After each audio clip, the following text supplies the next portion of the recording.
Getting rigged up here, anxious to get out there for practice to start the last event of the year for the MLF Invitationals.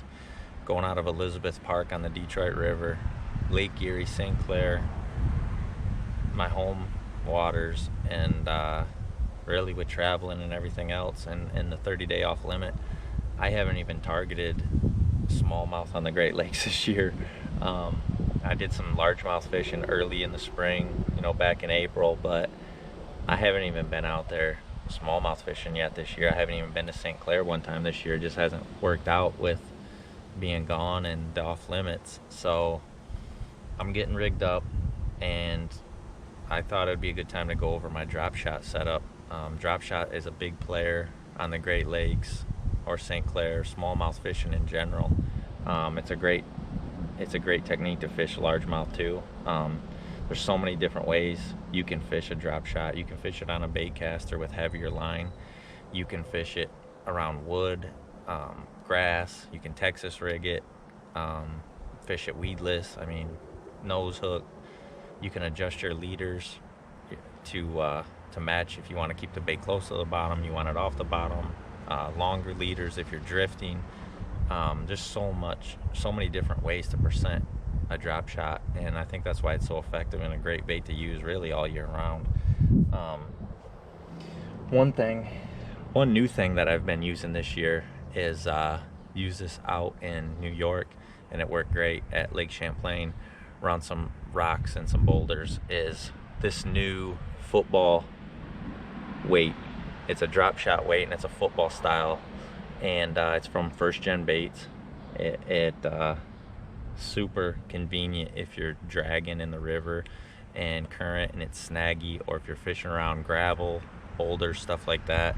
It's just an awesome little weight. Doesn't get snagged nowhere near as much, and it's a great way to fish if you're fishing around that type of cover. Usually I got two setups.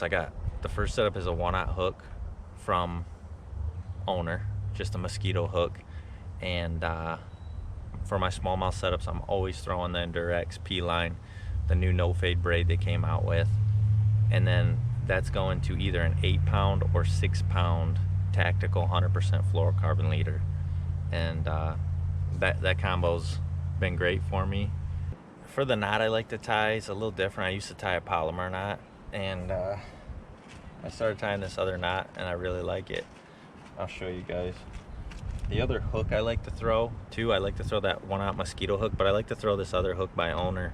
It's kind of like an offset worm hook, and you can still nose hook baits on this, and it works really good for that, but it also gives you the option to hook them weedless. I fish a lot of robo worms and stuff like that around sparse grass, and you can hook it weedless, or you could hook it nose hook it, and it's kind of a versatile hook I like to throw.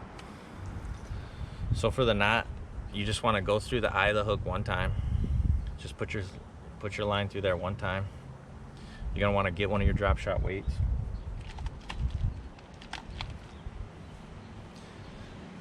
Take one of your drop shot weights, hook through your hook so you have it hanging like that, and then you're gonna want to pinch right here, and you want to pinch higher or lower depending on how long you want your leader to be. So you're gonna want to make 6 wraps now. Pinch your line up here, make 6 wraps. Once you made your wraps, you have this loop now from where you were pinching your main line, where you folded it over in your tag end. Put your tag end through there. Wet your line so you don't burn it when you're cinching it down. Cinch it down to your eye.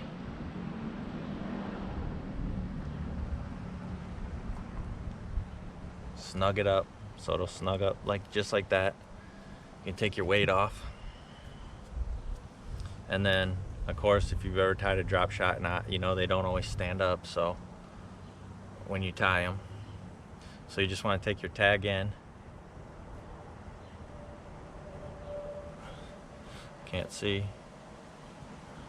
I swear I'm not that old where I need glasses to see up close yet. But so now you you go through the top of your eye. Now you got your hook standing straight up like you want it. And that's the way I like to tie my drop shot weight, or my drop shot knot. And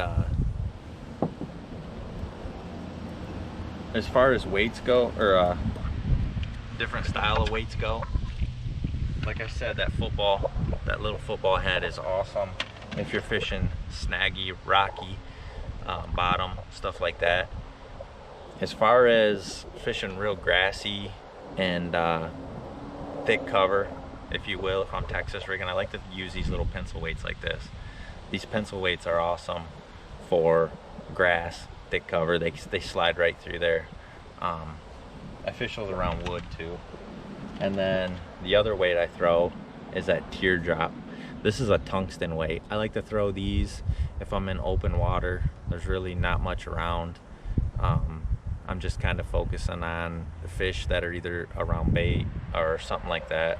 But I like to throw this when I want to know different transitions in the bottom. A lot of times in smallmouth, when there's nothing else around and you're fishing bait or you're trying to find bait, the smallmouth are a lot of times hanging around transitions. So I like to throw the tungsten teardrop style when I'm trying to find that transition on the bottom, because you can feel if you're around sand and then it goes to gravel, or vice versa, if it goes to gravel and then all of a sudden you don't feel bottom or you feel it's sandy, you know you want to stay right in that transition zone, and that tungsten teardrop weight is awesome for that.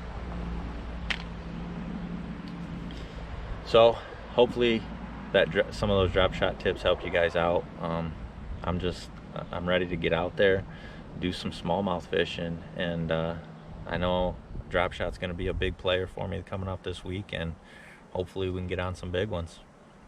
I'll see you on the next one.